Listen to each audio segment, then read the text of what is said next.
A satisfactory outcome. Starfleet is reasonably pleased. Reasonably? Here are your new assignments. Telsia, you will command the security force on the USS Dallas. Chell... You're breaking up the hazard team? Precisely. Chell, you are assigned to the research outpost in the Guernica system. Not even a starship? Precisely. Monroe, I've assigned you to teach small group tactics here at Starfleet Academy. You also assigned Tuvok to teach math? Monroe is nursemaiding cadets? Precisely. That is his best use. Saving lives is no longer useful? Read Janeway's report. She said the hazard team is a vital asset. Precisely. Vital to the Delta Quadrant. Your so-called hazard team relied on non-regulation tactics. And no so-called star bases for backup. Precisely. Here in the Alpha Quadrant, traditional away teams are sufficient. The hazard team takes missions that are too hot for traditional away teams. There is no hazard team. Oh, yes, there is. And it outnumbers you. What?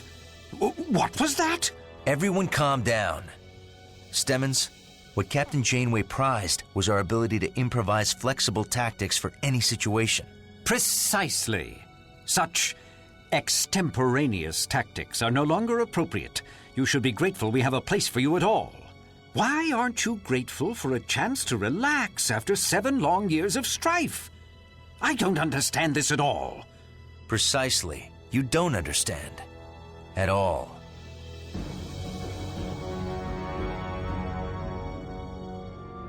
I can't believe he's disbanding the hazard team. Come on, Monroe. Just give me 5 minutes alone with him. So you can be thrown into the brig? Chang's right. We have to do something. How do incompetent people end up with such important jobs? Maybe we can get him fired for being a hack. Whoa! Even Chell wasn't this bloodthirsty fighting the Borg. I'm going to file an appeal with Starfleet Command. Someone in the chain of command will listen to reason. And if that doesn't work? Then we make some hard choices. Damn! Welcome back to Star Trek Elite Force 2, guys, but I think that we can very easily answer Telsia's question. Lieutenant Monroe, you have a visitor waiting for you at the main entrance. As the saying goes, management is nature's way of removing the incompetent from the workflow.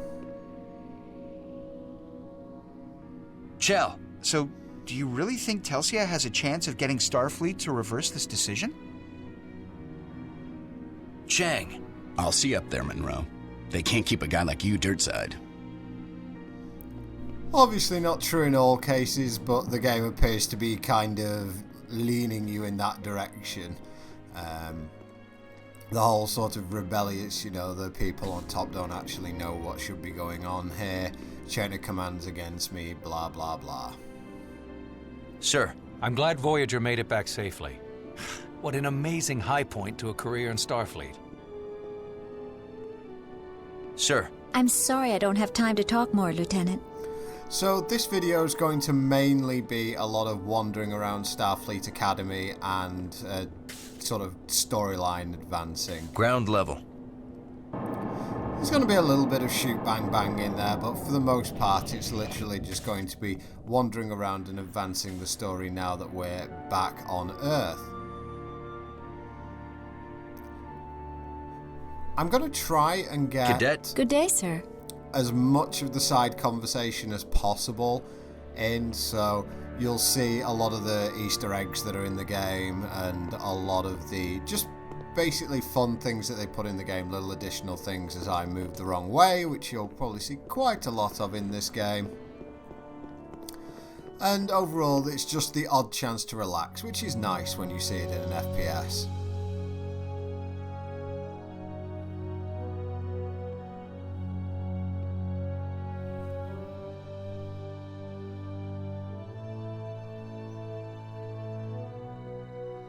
Greetings, Lieutenant. Tuvok, what are you doing here? I had time for a brief stopover on my way to Vulcan. Congratulations on your new assignment. Thanks, but I don't want to leave active duty for teaching. There are few jobs more important than teaching. But I will explain your plight to my colleagues. Thanks, Tuvok. I just think I can be of better use out there. The Academy offers contact with many prominent people. Demonstrations of talent and initiative do not go unnoticed. Commander Tuvok, please report to Launch Pad 2. It was an honor to serve with you. The honor was mine, Lieutenant Monroe. Live long and prosper.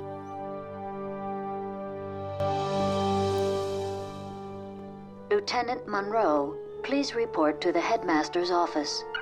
It really is amazing how much Monroe's relationship with Tuvok's kind of blossomed ever since the beginning of Elite Force 1, where Tuvok really thought he was basically just a gun shy. Voyager returned after being gone all those years.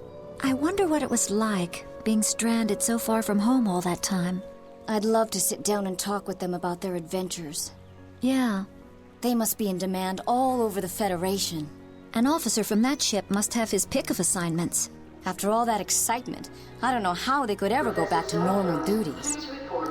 Well, thank you very much, Cadet. You just made me feel a lot better. Excuse me. Hello. And of course I meant gung-ho rather than gun-shy. Monroe's never been gun-shy. From the moment that he shot up the Borg cube, killing everyone in a holosuite simulation, he's never been afraid to pull a gun. So it looks like that we are going to be assigned Earthside. Earth, as usual, is sunshiny, beautiful, and paradise, which is a real juxtaposition as to how most of these games usually go, because as anyone who's played any sort of first-person shooter will probably know, it goes dank. That's not going well for you there, pal, is it? Keep at it. It's usually just brown, grey and miserable, and believe me, there will be plenty of that as this game develops. There will be plenty of gritty and dirty and miserable. But while we're at it, let's enjoy the kind of serene atmosphere. And yeah, I've gone into the wrong building again, so reminds me of my first day at work. The company I worked for owned about 6 different buildings on the business park, and I ended up finding myself in 2 or 3 of them before I found the right one. Questions about the exam. What are your questions, Cadet? Why did you put so much emphasis on Cochrane's theories? Cochrane provides the foundation for all warp technology. His theories open space to humanity and still compose the basis for Federation ship technology. But his theories are almost 300 years old. It's hard to imagine a time without warp technology, or that humans were ever that backwards. They weren't backward, just unenlightened. That's our point, sir. That culture created Zephyr Cochrane. So how could his work still have relevance? Fail to understand the past, and you can never see the future. I have an easier time with Cochrane's theories than with the early Vulcan warp technology. The work of Dr. Leia Brahms is a lot more accessible. While Dr. Brahms' work is necessary reading and very informative, you still need to maintain a fundamental understanding of Dr. Cochrane's work. I still think it's a waste of time. We'll never really break new ground by relying on ancient theories. And we'll never make progress without building on the past. But we've gone far past Vulcan technology. Every race in the Federation makes its contribution. Can we at least study someone from this century? Or this planet?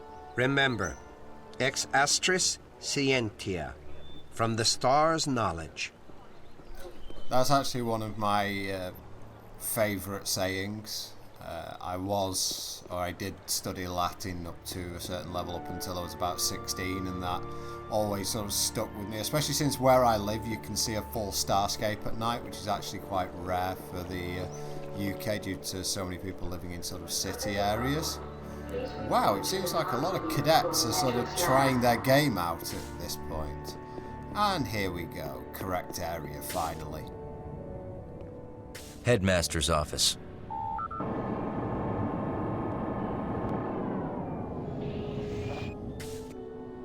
I swear that it's all right. You have my complete permission. I really want to see what it's like. You have to understand, most Betazoids hate using telepathy on those who don't have it. In the past, it's led to war and death. Far too many of us ended up in concentration camps, placed there by those who feared our powers. We've learned to respect the privacy of other races. Learning the value of other people's privacy was a major step forward for us. We've learned that all people have a right to think freely without coercion or outside scrutiny. But if you're really determined, we can give it a try.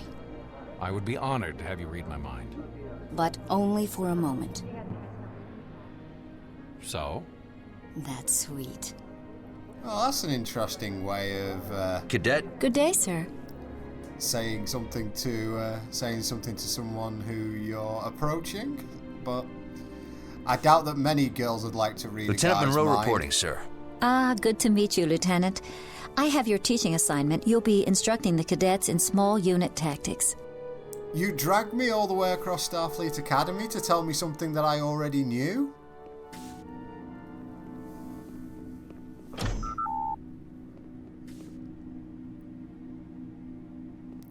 Well, let's see where we need to go for now.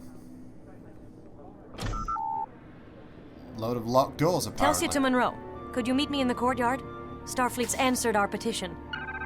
Ground level. Well, let's go and see what Telsia's found out. Although,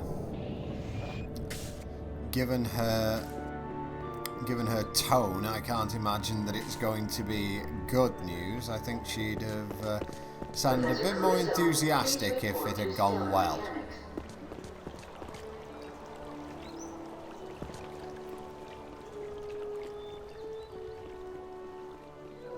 Oh, there she is. So let's see what she's got to say. Starfleet Command declined to hear our appeal. I see. What are you going to do? What can I do? Resign. And that will get the team back how?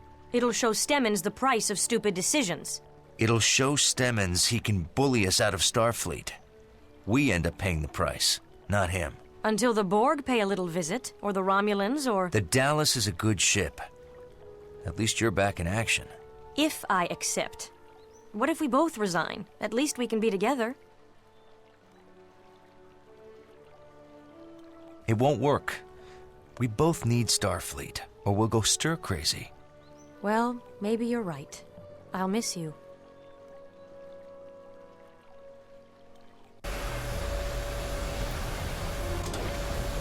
Romulan sneak attack. Well, I guess that our job at the Academy is coming quite nicely.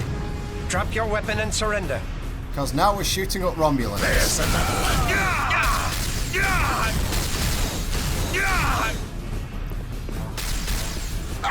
Damn it, Korban.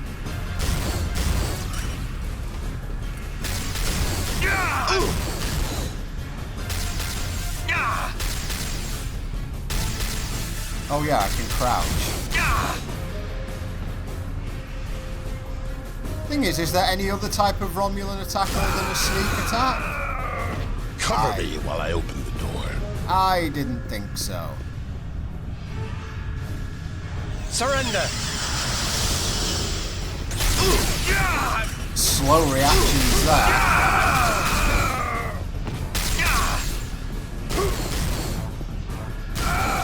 That's an interesting tactic.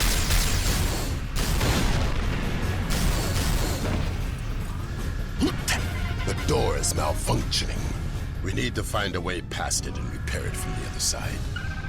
Okay, let's go then. There's always a Jeffrey's tube or something else that we can use. At least there better be. A service duct. This should lead to the next chamber. I will open the ducts. And yes, those of you with the service eager ducts ears should... I will activate the door when you reach the other side. Should recognize Korban's voice. It is, in fact, the voice of Kern himself in the Star Trek universe, Tony Todd.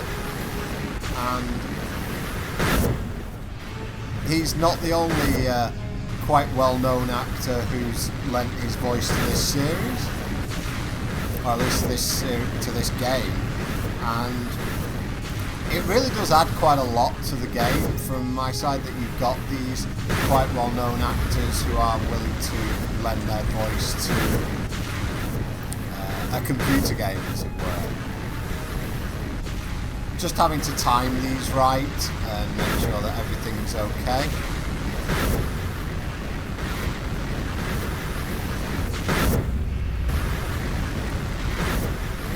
And yeah, I had to cut a little bit of a way because I ended up waiting for absolutely ages, getting caught on it, you know, just things not going as well as they could do.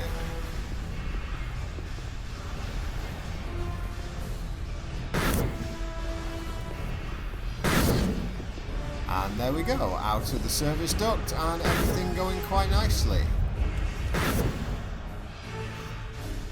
I never got why. Do the Klingons just not clean anything? Everything's Federation just like troops, in here! brown and dingy. It's like brown, orange, and dingy is how Klingon stuff works. Kind of in the same way that all Romulan stuff's green, you know. You'd think that things would. You'd think that they'd at least clean something every now and then, but. Hey, warriors don't clean stuff apparently, or maybe something like that, I don't know.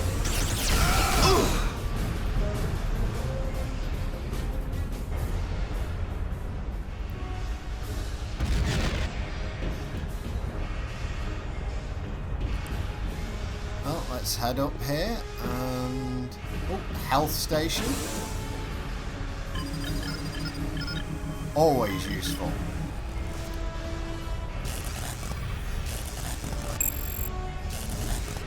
Well, that's a difficult puzzle, isn't it? But yes, they do get a lot harder during the course of the game. Well done, Monroe. I love how the guy who's your student is the one giving you sass, man.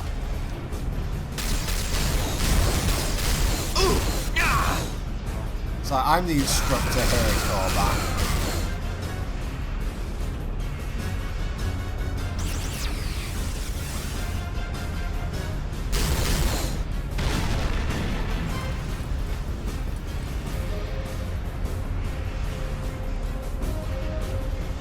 Tony Todd has obviously played a lot more roles than just Kern, and just in Star Trek as well. He's but he is a big time, you know, he is a big time Trekkie and has been seen in many different things as well. The Star Trek Axnar fan shooting thing he was part of for a long period of time before leaving production in 2015, but he's got, shall we say, a very, very distinctive voice and acting style.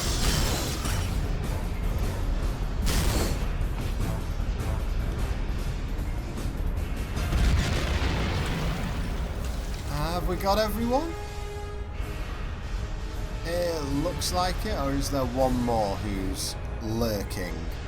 It might be one more who's lurking. Can I see him? Or no, we're okay. But of course, sneak attack.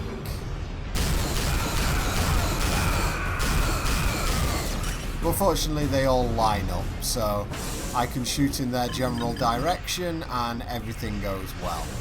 This actually bugged out a little bit for me on my first run, and I ended up having to load, reload and do various other things, but of course you guys get the edited version so you don't have to sit through all of that. I'll admit there was quite a bit of frustration with recording this game because obviously with the constant, with me dying quite a bit, that obviously was annoying, and when the game bugs out, that's obviously annoying. Cover me while I open the door. And additionally, because the game's from 2003, before a lot of people had widescreen monitors, it runs in a pretty weird resolution. I think that I ran it in something like 1600 by 1200, so it's a 4:3 Corvette, resolution. Execute hazard maneuver Monroe Alpha 3. With pleasure. I need backup!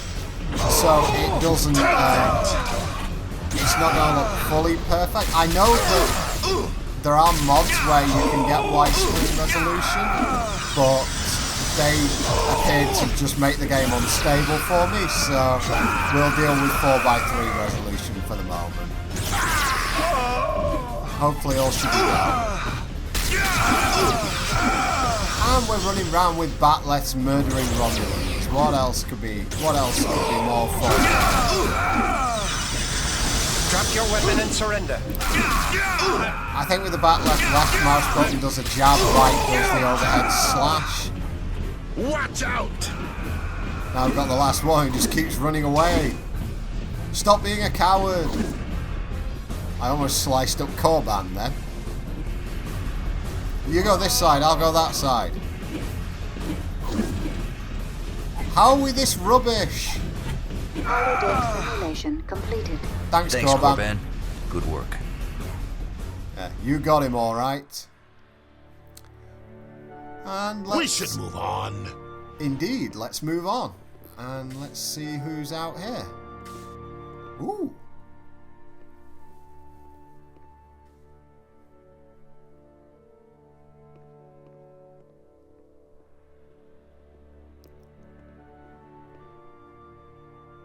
Lieutenant Monroe, this is Captain Jean-Luc Picard. I enjoyed observing your holodeck session. Very impressive. Yes, thank you, Monroe. And now we're very sorry, but the captain is on a very tight schedule. I'm sure the headmaster's reception can wait a few minutes.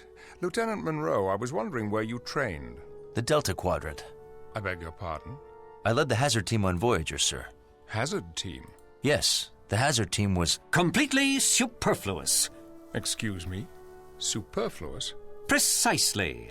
Federation space is so completely different from the lawless Delta Quadrant. My research clearly shows that Starfleet captains do not need hazard teams. I see. And are you a Starfleet captain? Well, no, but... The challenges we face on the outer edges of Federation space are not so different from what Voyager faced in the Delta Quadrant. I could use an elite force of tactical officers. But... Tell me, Lieutenant, do you ever think about going back on active duty? Every second of my life. I'll talk to your commanding officer. Perhaps I can arrange a transfer. Thank you, sir. Draw up a list of personnel and cadets you would like on a new hazard team. I'm sure Mr. Stemmons can make the arrangements. Well, precisely. Yeah, precisely, you bellend. You can take your eyebrows and shove them. Looks like we're going to get back into active duty.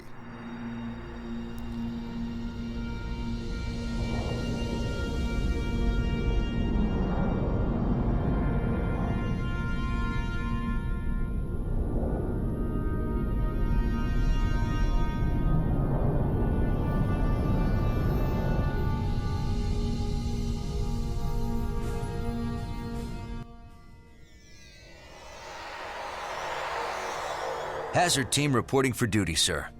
Welcome aboard the Enterprise. Thank you, sir. Lieutenant Commander Tuvok has agreed to take a temporary assignment at the tactical station while Lieutenant Commander Worf is on leave. He'll also help us integrate hazard team operations. My goal is to streamline the integration of hazard team operations. Your former student, Ensign Corban, will join Ensigns Chang, Chell, and Durot to form the core team. Academy graduate Sidney Stockman will serve as hazard team shuttle pilot, and I'd like to add a junior member from my crew, Ensign Franklin. We'll incorporate him into our next training session. Very good. Lieutenants, get acquainted with the new hazard team operations area. When we finished our current diplomatic mission, I'll call you to the bridge for a tour. Ensign Corban has developed a new weapon for hazard team operations. You will find him in the armory. Well, that's quite a move, isn't it? We've gone from being... detecting anomalies in the molecular imaging scanners. Can you locate where the anomaly is occurring? I'm isolating it now. It appears that scanner 2 is offset by 4 arc seconds from the ACB axis. I see. I'll contact engineering to get scanner 2 recalibrated. Until it's repaired, the offset could ripple through the rest of the system. It could cause the other scanners to malfunction during transport. Better take all scanners offline until repairs are complete. I don't want to be known as the guy who turned an admiral into protoplasmic jelly. Good idea. I must attend to my duties. Perhaps we can chat later. Oh wait, so it was okay to turn me into protoplasmic jelly, but an admiral, no. Now, quite a promotion. We've gone from being a teacher of small unit tactics to a hazard team leader on the Enterprise of all hazard classes. operations. Now, you'll recognise hazard operations from Elite Force 1, but of course this is the Enterprise, so things are done a little bit differently around here. Everything's bigger and overall much better. And here's a fun little conversation, a little Easter egg. I'm now on the hazard team. That's wonderful. I also got the transfer I requested. To where? I'm in charge of the hydroponics bay. It's really a great assignment. We don't have a lot of plants on Andoria, but the few that we have are very exotic. You should come by the hydroponics bay sometime. I'd love to hear about the plants on Andoria and show you some improvements we're making. I'll drop by after my next shift. That would be very nice. So that seems all normal and everything, right? Well, there are a few more conversations that go down that road later in the game, and I'll try and highlight them all to you because they are quite amusing. Now, each of these lockers has a PIN number that you can put in and potentially open it. The one I think I know of is Jarot's, because I believe that we can get her number at some point. I can't remember quite how though. But here we go. There's the code 746, and I believe that just gives us an iMod.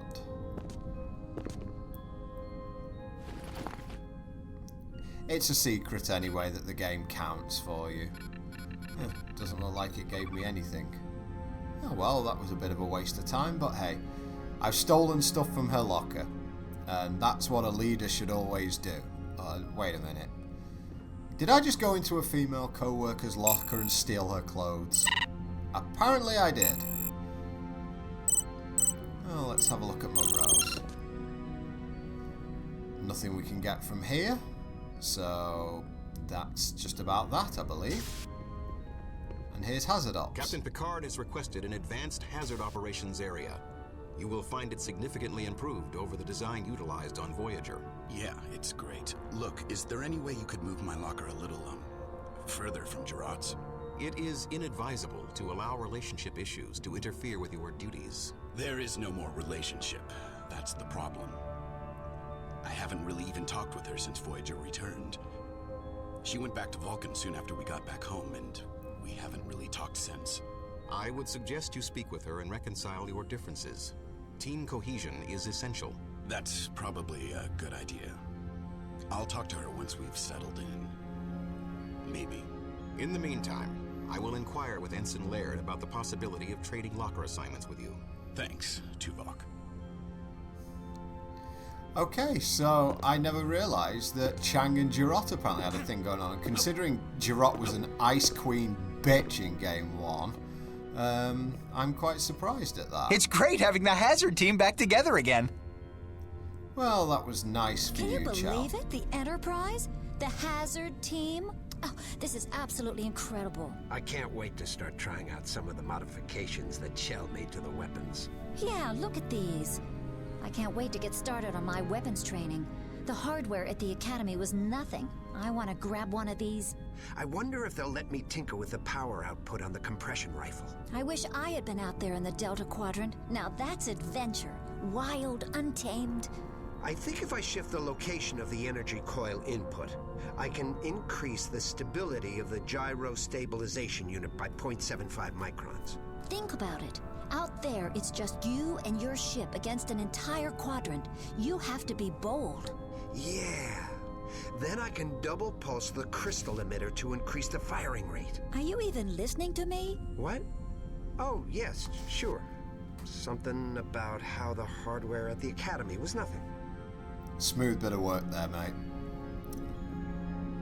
Although I always thought it'd be funny just to have Voyager come across like a version of the Federation in the Delta Quadrant. We went, sure, just come through our space. In fact, here's the technology to get home. End of series. Well, of course, that would make for an extremely low profit. While the team was disbanded, I returned to Vulcan for further study. I've greatly improved my medical skills. Good, nice to know. Good to see that your personality hasn't changed much. Guess we better head to the armory. Which is where Korban pretty much parks himself for the entire game. Deck 8 Armory. I mean, literally, he just never leaves the armory inside the ship. But since we're on deck 8, we'll go to sickbay Hello, first. Lieutenant. Sorry, but I'm very busy. Can we chat later? I was wondering whether he'd had a problem with the plant lady yet. Greetings, Lieutenant. I am Dr. Stevenson. And Dr. Stevenson is voiced by Martha Hackett, the voice of Seska. What? How much does that laptop weigh? 22 kilos, that laptop. That isn't a laptop, that's a block of granite. Hey, Corban. Have you seen the new Federation assault rifle? No. Sorry, my first stop on the Enterprise wasn't the weapons locker. I will overlook your human failings. And they say Klingons are heartless. This assault rifle will be a good complement to the compression rifle. It's more powerful at short range and has added functionality. Thanks. You have my thanks as well for assigning me to the Hazard team. You do me a great honor. The honor's ours.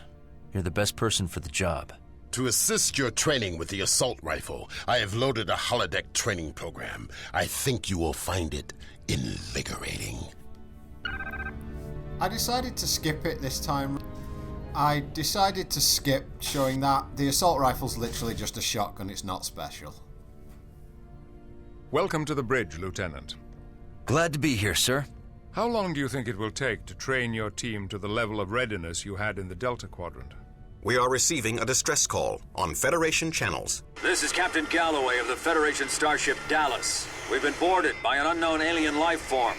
Warn all Federation ships, under no circumstances should you approach this vessel. Set a course for the Dallas, maximum warp. Course laid in, Captain. Engage. My apologies, Lieutenant. We'll finish your tour another time. Assemble the Hazard team and tell them we are deploying them ahead of schedule. Take Ensign Franklin with you. He's an expert on Excelsior-class ship systems. I want your team ready for transport as soon as we reach the Dallas. Aye, sir. And Lieutenant? Yes, sir? I rely on your team's readiness. We won't let you down, sir. I guess now's good enough. See you next time, guys.